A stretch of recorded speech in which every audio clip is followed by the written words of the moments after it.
Hi, everybody. Welcome to English Digest. I'm Tom. Hi, I'm Stephanie. It's our News Digest unit for the month of November. It's also our all-English unit. So again, there will be no other foreign languages spoken besides English.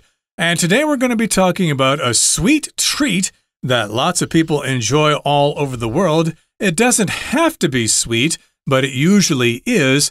And it's chocolate. Okay, chocolate, of course, is readily available in stores island-wide, but maybe the price is going up for a reason. Perhaps you're right there. I'm not a big chocolate lover. I do like it. I eat it rarely. One thing I wanted to talk about is the way we say chocolate. There are two pronunciations. You can say chocolate or chocolate. And in fact, Cambridge only has one. It's chocolate. Chocolate. Yeah, just two syllables. So pick the one you want and stick with it. There is dark chocolate, which is less sweet, of course. I don't love dark chocolate. I have a best friend here. She's Taiwanese, and she loves dark chocolate. It's too rich for me, very rich. And then there's milk chocolate that is usually more appealing to kids. And for me, too, I like milk chocolate better. Do you have a preference? I like dark chocolate and without a lot of sugar, but then, of course, it gets rather bitter. Yes. And that's harder to find because most people don't like to eat bitter food like that. Although there is a brand here in Taiwan that offers you different percentages of cocoa in the chocolate, like 75% or 80 or 95%. So you can choose, but the higher percentage of cocoa you have in the chocolate, the more bitter it's going to be. And the healthier it can be as well. That's true as well. But there is a problem these days because the price of chocolate might be going up because the cocoa industry in Africa is facing a crisis for various reasons, which we'll get into here. But the title of our article for today is West Africa's Cocoa Woes Impact Global Markets. Okay, so we've got cocoa woes or troubles, things that are causing worry among people. And there are some problems in West Africa regarding cocoa, which is produced in large quantities there. And of course, if there's a problem with cocoa production in West Africa, it will affect or impact the price of chocolate all over the world. It will impact global markets. Let's find out what this is all about. It's especially important because the Christmas season is coming soon, and lots of people like to eat chocolate during Christmas. So let's find out what this is all about. Let's listen to our article now from top to bottom. The cocoa industry is currently facing a crisis, with this year's cocoa trading price soaring to an unprecedented $10,000 per ton, a 400% increase from last year, stemming from diminished crop yields. Given cocoa's indispensable role in chocolate making, this surge has driven up chocolate prices and triggered concerns about the sustainability of global chocolate production. West Africa, home to over half of the world's cocoa trees, is at the center of this issue. The Republic of Côte d'Ivoire and the Republic of Ghana, in particular, are facing severe challenges from both natural disasters and human-induced factors, substantially impacting cocoa harvests.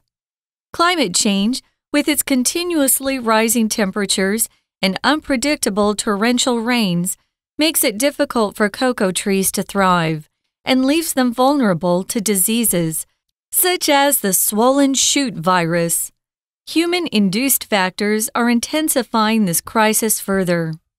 High maintenance costs for cocoa trees are unaffordable for farmers, most of whom have meager incomes, often forcing them to abandon their old farms in search of new arable land.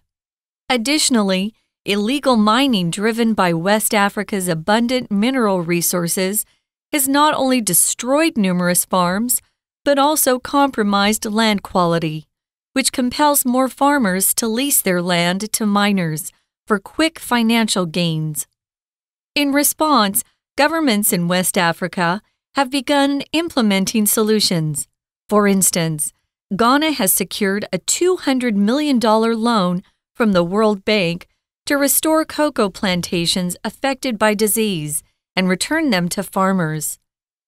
The country has also established a task force for shielding cocoa farms from the adverse effects of mining.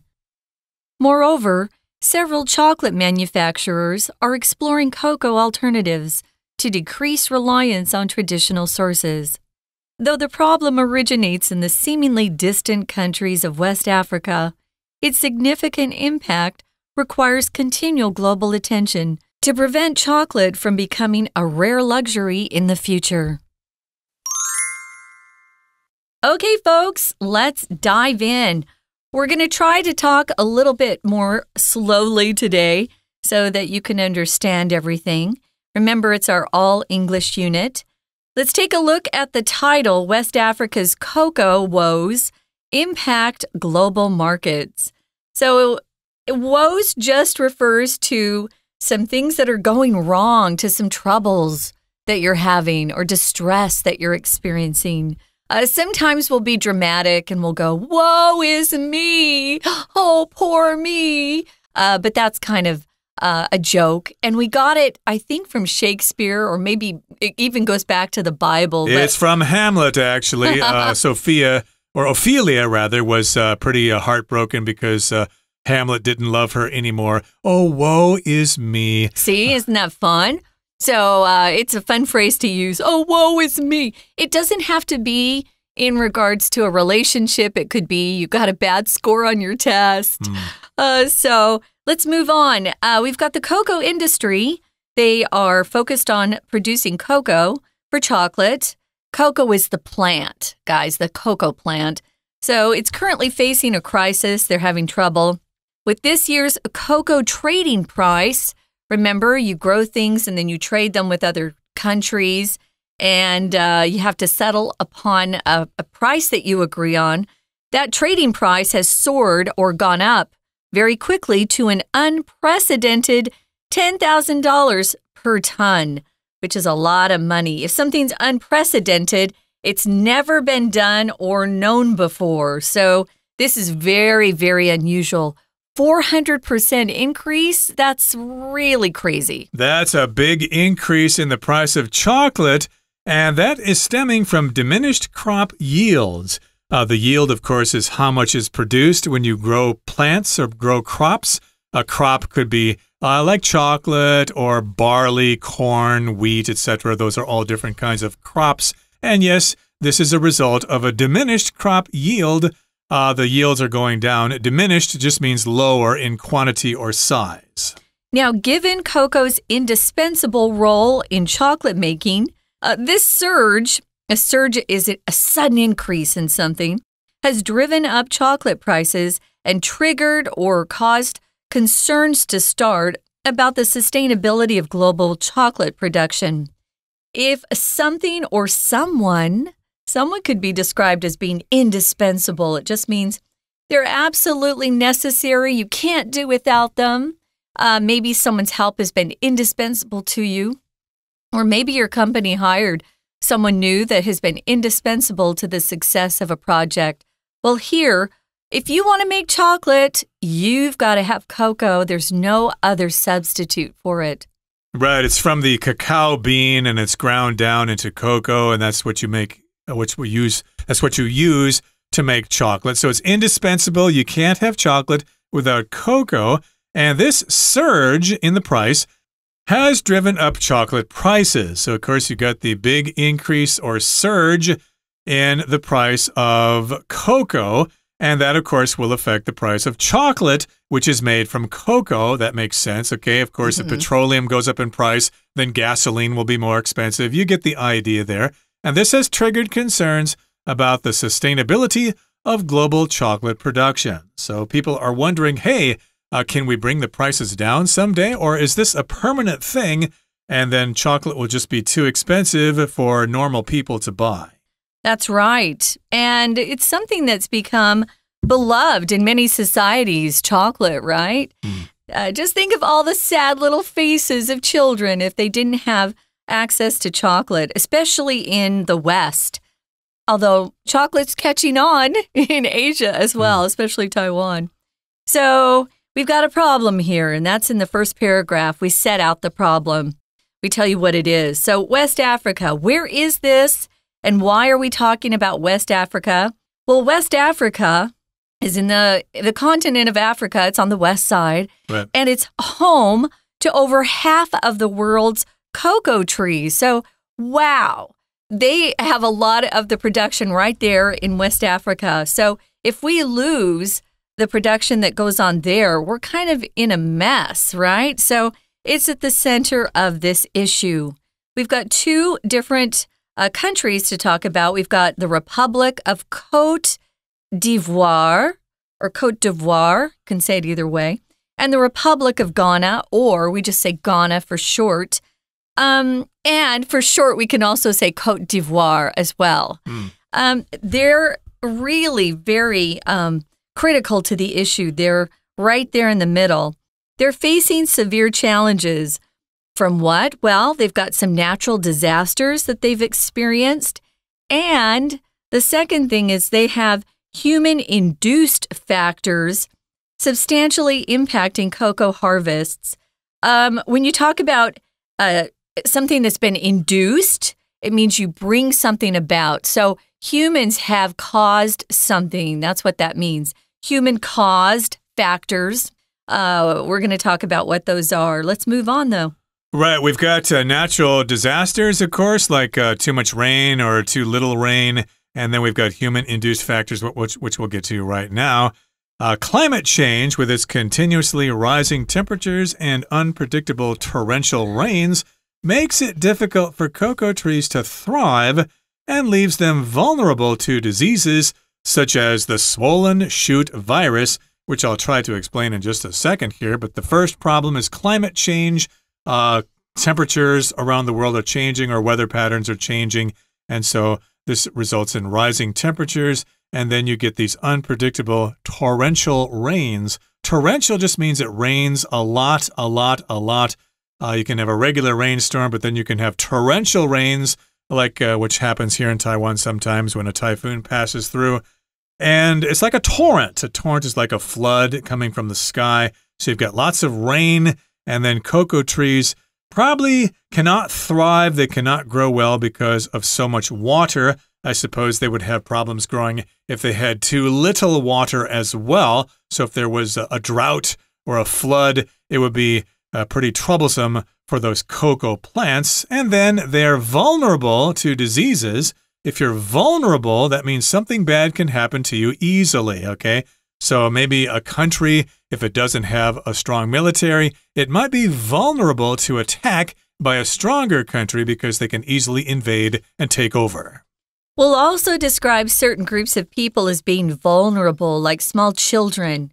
We as adults are supposed to protect children to keep them safe from other predators like adults who try to hurt children. Or the elderly, they're also considered to be vulnerable. It's easy to hurt them, and as adults, we're also supposed to protect the elderly as well. I feel like they take better care of the elderly here in Taiwan, which is wonderful to see. So if they're vulnerable to diseases, then we're not going to have a crop that's harvested. Tom, what is the swollen shoot virus? Well, okay, let's try to break that down. A virus, of course, is some kind of disease that passes through some kind of molecule, I guess, like COVID-19, that's a virus. And a shoot is like something that grows off of a plant in the ground. It's kind of like a root. And, of course, if it's swollen, that means it's getting too big. So I guess they have these shoots coming off the cocoa plants, and that affects the production of cocoa. So this disease happens more as a result of climate change, according to our information here. Okay, so human-induced factors or reasons. Remember, human-induced means that humans bring it about. So human-caused factors or reasons for these problems are intensifying. To intensify just means to make something worse. So it makes it more intense, makes it worse. So you start with a problem.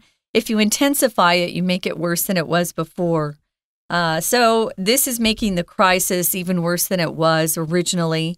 We've got natural problems and human-caused problems. It sounds like a mess. It does, and of course, this is very complicated, so let's explain these problems one at a time. We first talked about climate change or climate factors. The weather's changing. We've got more rain, so these plants can't grow.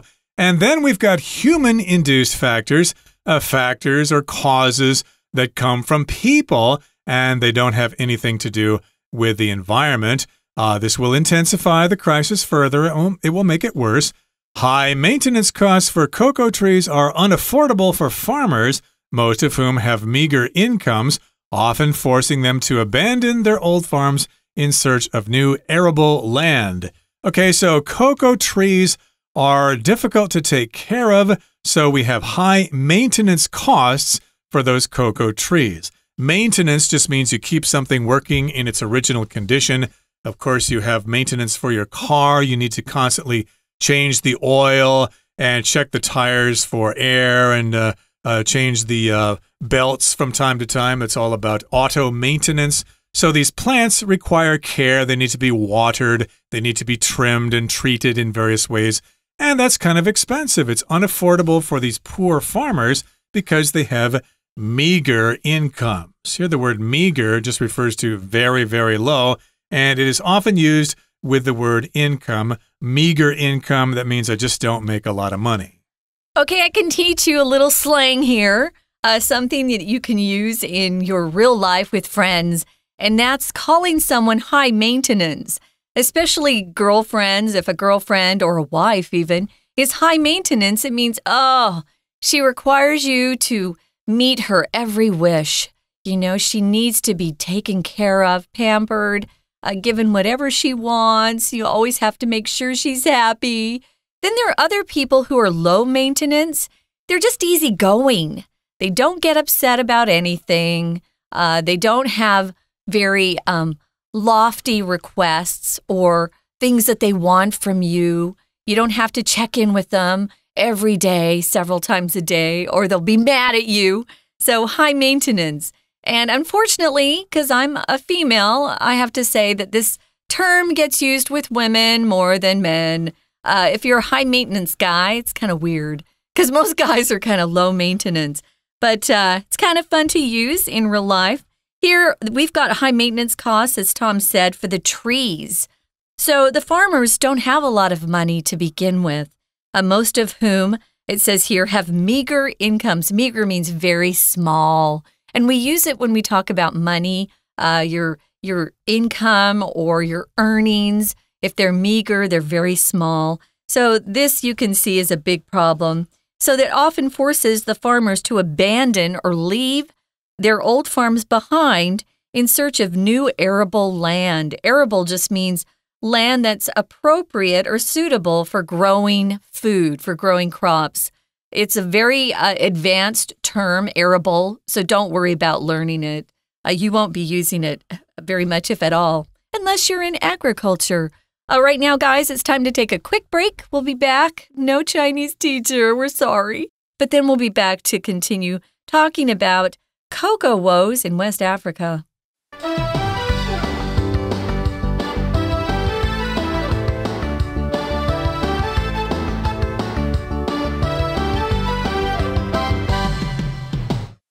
Welcome back, everybody. Let's continue talking about cocoa woes in West Africa.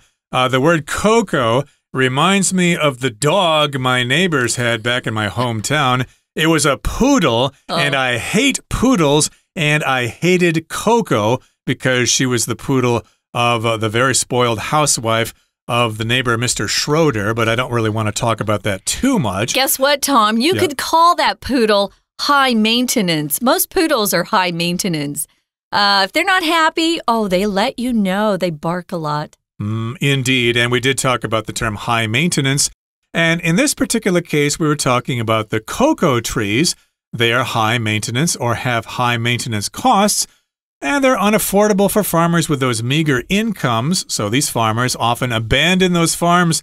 To heck with this. This is too expensive to grow cocoa. Let's move on to another plot of land and grow something else. So they look for a new arable land, and therefore there is less chocolate being produced. And of course, as you know, according to the law of supply and demand, you have low supply there, so the price, of course, will go up. So that's one of the problems there. Additionally, or in addition, also, illegal mining driven by West Africa's abundant mineral resources has not only destroyed numerous farms, but also compromised land quality, which compels more farmers to lease their land to miners for quick financial gains.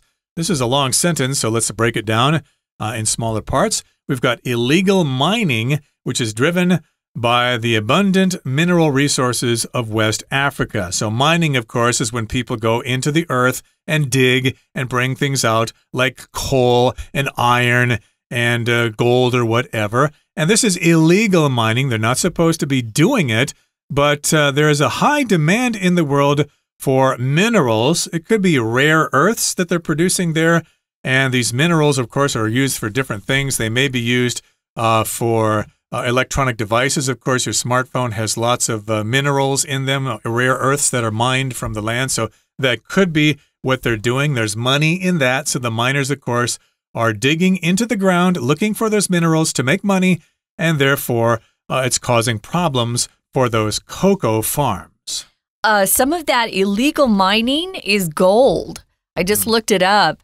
Some of these countries in Africa have a lot of natural resources that other countries sometimes come in and steal from them, which is awful.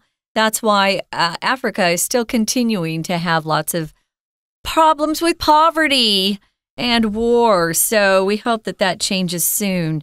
So yeah, they've got illegal mining and they've had a lot of their farms destroyed just through that illegal mining, but also compromised land quality. The quality of the land has been compromised, meaning it's been affected by the stuff that's going on. Usually you talk about a compromise being a negotiation between parties, right? But here it just means the land quality has been diminished or degraded, which is terrible for them. So it compels more farmers. Compel means forces. It forces more farmers to lease their land to miners for quick financial gains. What do you need if you are really tight with money or you need some funds quickly? You don't always do what's best for your family or the future, right? You do what's best in the short term. So they're leasing their land, which is helping their land get destroyed even more. They're leasing it to miners who are willing to pay some money to get what they're wanting out of the land. To lease means to rent. You don't do it forever. They're not selling it. They're leasing it. Sometimes, though, these farmers just have to get up and leave their farm behind entirely. So it's a really sad situation for those who are there in West Africa. Right. So the miners, of course, want to mine the gold out of the land, and that's more profitable for the farmers. So they lease or rent the land to those miners so that they can dig in the ground for those minerals. Now, in response, governments in West Africa have begun implementing solutions. So, of course, when we have these problems, we turn to the government. We want the government to do something about this problem, especially with those farmers. The government should take care of its people, and they should be concerned about farmers. So, yes, they are implementing or putting in action some solutions. Okay, for instance, or for example, Ghana has secured a $200 million loan from the World Bank to restore cocoa plantations affected by disease and then return them to farmers. Okay, so they've got a loan here from the World Bank. The government has gotten this loan. I don't know. I guess it's left to be seen whether the government is going to pass that money on to the actual farmers or just put it in their own pockets. Or if the farmers can't pay it back or the government can't pay it back, guess who gets the land? Those who work for the World Bank. The World Bank is not always doing positive things, so just be on the lookout for that. Right, exactly. So that's one possible solution. They've got this loan from the World Bank, and they want to use this money to restore or put something back to its original condition. They want to restore cocoa plantations, which are affected by disease, and then return them to the farmers. A plantation, of course, is like a large farm. You've got a farm, which has maybe a farm family working on the land. You've got a barn and you've got a house or whatever and a tractor or something like that. But a plantation is really huge. You could have several hundred people working in the fields there. So these plantations are affected by disease, and hopefully this money can return that land to their original condition and return it to those farmers. Now, the country has also established a task force. Let's talk about what a task force is first. It's a group of people who are gathered together to solve a problem or to look at an issue and see what went wrong and fix it. So they've got a task force, and that task force is supposed to help shield cocoa farms from the adverse effects of mining. So if you shield something, you protect it. You do something so something isn't harmed. Maybe you've watched those Marvel movies and Captain America has a shield. A shield helps protect him from bullets, I believe. Mm-hmm. I'm not a big Marvel movie fan, so sorry, guys. But that shield protects him, right? Well, they're trying to shield or protect the cocoa farms from the adverse effects of mining. Adverse means bad, things that are harmful or prevent development. They're unfavorable, things that will prevent success. They're all adverse or adverse. You can pronounce adverse or adverse. They're both correct. So they're trying to figure out a way for the mines to operate without harming the farms. I suppose that might be possible if they cooperate and work together. Moreover, several chocolate manufacturers are exploring cocoa alternatives to decrease reliance on traditional sources. So, of course, you've got different manufacturers, companies that produce chocolate for our consumption, and they are looking for alternatives to cocoa. Maybe it's possible to make chocolate from things other than cocoa. I can't really imagine how that could be done. It might be artificial chocolate, who knows? Or maybe they're looking for different places in the world to grow cocoa plants, who knows? But they want to do this to decrease the reliance on those traditional sources so they don't need to depend on these problems, and then chocolate can come down in price. Ooh, well, these are some of the things that they're looking at. I think it'll probably take a combination of solutions to solve this problem. That's really a huge increase when you're talking about a 400% increase in the trading price. So I'm not sure if any one of these solutions will be something that will fix the problem. Going to have to look at some new ideas. But I hope we can get back to our original cocoa. I don't want to eat something that has been invented to be like fake chocolate. I want the genuine thing, which really tastes good. So they are looking at some different ideas, some resolutions. So though the problem originates in the seemingly distant countries of West Africa, its significant impact requires continual global attention to prevent chocolate from becoming a rare luxury in the future. You know, chocolate or anything sweet actually was considered to be a luxury. In, I would say, the 1600s, even the royalty that we know all about from our history books didn't have access to these kind of luxuries. Chocolate was a real treat, and it wasn't taken or transported back to Europe for a while. So we hope we don't have to return back to the old ages, Tom, you know, to the medieval age when they had no sugar or treats and they couldn't fly anywhere. It seems like everything's being kind of taken away from us right now. Our cars, our planes are falling out of the sky. Yeah, we hope that we can come up with a solution that helps the people in West Africa as well. I feel for the farmers and their families. I feel bad for them. I hope that that they aren't being taken advantage of, but I think they are. I think they're being manipulated by more wealthy nations who come in and try to steal or to underpay for their natural resources. I know that happens. Well, hopefully this will work out for everybody, and it will be a win-win situation for everybody. The farmers will get a decent salary for their crop, and people will be able to afford chocolate, at reasonable prices. Okay, that brings us to the end of our lesson for today. Make sure you check out our content on YouTube and Facebook. From all of us here at English Digest, I'm Tom. I'm Stephanie. Goodbye. Bye.